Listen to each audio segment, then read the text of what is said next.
자, 그럼 MTNW GSM 김도영 전문가 만나 뵙겠습니다. 전문가님 안녕하세요. 시청자 여러분 안녕하십니까. 주쌤 김도영입니다.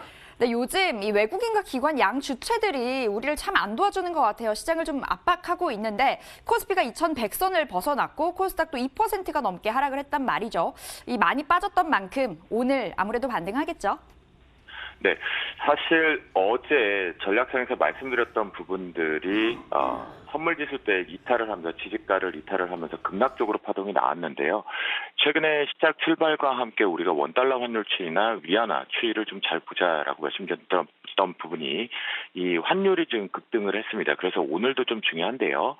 현재 첫 번째로 좋은 볼표로는 이 원달러 부분에서 단기 상승폭에 대한 확대 부분을 봤을 때 오늘 같은 경우에 아침 초반부에 1181원 정도가 막힌다라면 기술적 반등이 충분히 들어온다.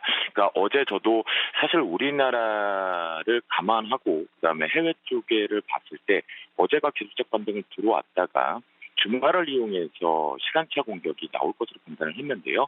어제 반대쪽으로 좀 급락이 나왔습니다.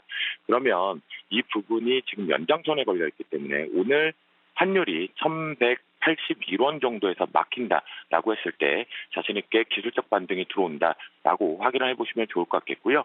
그 부분의 연장선상으로 놓고 판단을 해보면 어제 금융투자창고와 연기금 쪽에 매수세가 시장 방어 쪽으로 들어왔다라는 부분을 보고 계실 겁니다. 그러면 이 부분이 어제 일정 부분 정도는 받아주었기 때문에 오늘 또 받아줄 확률이 높다라는 부분으로 체크해 보시면 좋겠는데요.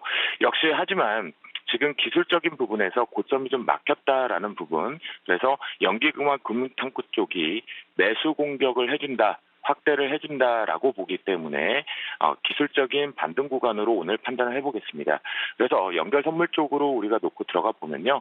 고점 부분에서는 어제 같은 경우에는 요 작은 갭 하나를 메꿨고 그다음에 두 번째 갭에 이상 부분까지 지금 내려오면서 추가 언더슈팅이 좀 나왔다라는 부분이니까 다시 이 갭에 되돌린 고점 부분을 확인해 볼 수 있겠다라고 보시면 좋을 것 같겠고요.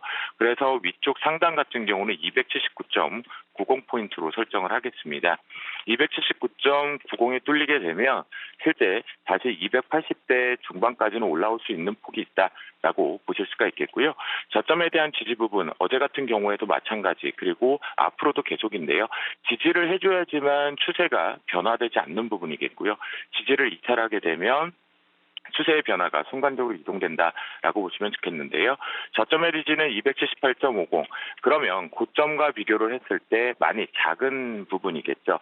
그러니까 어제 같은 경우에 저는 오히려 반등으로 봤던 것이 반대로 나왔기 때문에 부분에 대한 저점 이탈이 나왔습니다. 그래서 오늘 이 부분에 278.50이 강력히 지켜줘야 된다. 그리고 확률상 수급의 앞부분과 놓고 보면 오늘 반등 구간으로 판단을 한다. 그러면 반등 구간에서는 우리의 큰 뷰는 훼손되지 않았다. 반등을 이용해서 하락 추세의 시간차 공격. 우리나라는 먼저 내려왔다라면 앞부분에 얘기했던 부분, 그 부분이 다시 한번 내려와서 실제 이번에 진검승부 쪽의 싸움이 하단부에 걸려있는 부분 270에 대한 공격성은 한 번은 있다라는 거 열어두면서 대응을 해보도록 하겠습니다. 오늘의 필식 테마 쪽에서는요. 이 부분에 이제 기술적으로 잘 내려와 있네요. 그래서 다시 한번 매수 타이밍을 잡을 수 있는 부동산 펀드와 리츠사인데요. 첫 번째 종목적으로 맵스리얼티를 말씀을 좀 드려보도록 하겠습니다.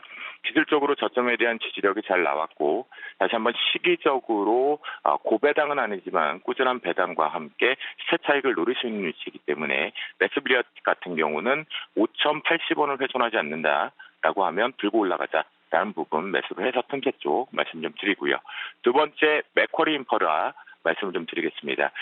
지난번에도 살짝 근데 큰 수익은 내지 못했던 부분이었거든요.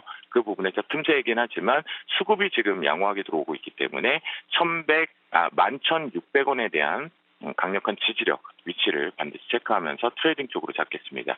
세 번째는 신한알파리츠 부분인데요. 역시 가격 매력이 위쪽으로 슈팅 나간 다음에 만들어주고 있다는 부분이죠. 그러면 8,100원에 부여한 다중바닥 형태를 확인해보자라는 관점에서 역시 매수 트레이딩, 시장에서 자금들이 일시적으로 이쪽 리츠사 쪽으로 좀 쏠릴 수 있다라는 부분, 그리고 마지막 롯데리츠 같은 경우는 우리가 오버행 이슈 부분이라고 하는 상장에 대한 문제, 그러니까 매도 압박 부분은 자유롭다라고 말씀 좀 드렸죠. 그런 부분에서 요거 같은 경우는 실제적으로 6,280원 정도에 대한 강력한 지지력을 조금 열어두고 트레이딩 관점 쪽으로 가져가 보자라고 말씀 좀 드리겠습니다. 어제는 제 전략이 선물 지수 때문에 이제 지지 변곡 부분에 대한 분석이 안 되시면 분명히 틀렸습니다. 하지만 오늘 같은 경우에 이것이 우리가 먼저 반영했다라는 부분에 기술적 반등이 충분히 들어오는 구간, 저는 연기금하고 금융투자 한번 믿고 위쪽으로 쏴줬던 그 주체들, 예측성이긴 하지만 그거 믿고 상승 쪽으로 한번 대응을 해보자라고 말씀 좀 드려보도록 하겠습니다. 오늘도 화이팅 하시고요. 외쳐봅니다. 오늘도 필식